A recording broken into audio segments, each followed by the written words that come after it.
Korrupsioni vret sepse nga Shqipëria, më shumë se nga çdo vend tjetër, largohen çdo vit mjek dhe infermier, duke bërë që populli ynë të ketë një nga normat më të ulta në Evropë për numër mjekësh me numër popullsie.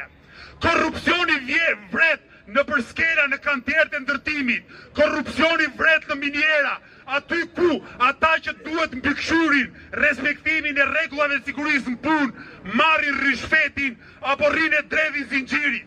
Korrupsioni vret, mos e harrojmë, vret dhe një rini që gjithë më shumë fatkeqësisht, mjerisht, dhe ky është kop kombëtar, një rini që në përmasa jo të vogla fatkeqësisht, duke i parë të mbyllura shtigjet e punës dhe të shkollës, detyrohet të kriminalizohet. Sa e sa të rinj shqiptar ka lënë kockat në Evropë e në Shqipëri, sepse nuk kanë gjetur shtigje jetese të jeteshme në vendin tonë.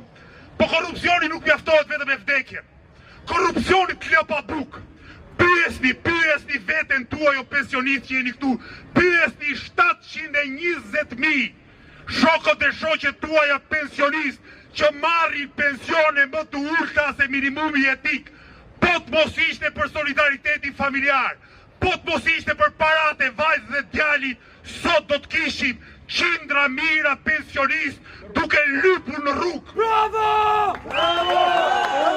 Korrupsioni lë pa bukë të mjerë të kësaj shoqërie, të varfrit, të pamundurit, persona me aftësi kufizuara, ata të cilët do duhet përfitoni minimumin jetik, po ajo që marrin është më keq se lëmosha. Sot që flasi maksimumi i mbështetje sociale, i ndihmës ekonomike në Shqipëri për familje është 50.000 lekë vjetra. Shteti shqiptar sot jeton me 50.000 lekë vjetra nëse ja del dot. Provojni këta politikanë, provojni këta deputet, provojni këta ministra të jetojnë me 50.000 lekë një javë, jo më në ditë, e do shikoni si çfarë do të bëjnë. Korrupsioni, përveç se vret, përveç se të lë pa bukë, korrupsioni të poshtron. Korrupsioni të poshtron atë vajzën, atë djalin e ri, nxënës apo student që studion, mëson dhe e di që vendin e punës do ta marrë një ignorant, do ta marrë një servil, do ta marrë një patronazhist, do ta marrë një hajdut votash, do ta marrë një blerës votash. Nuk ka gjë më poshtruese se të studiosh me vite tëra, me dekada tëra dhe të shohësh që nuk qa do të përpara.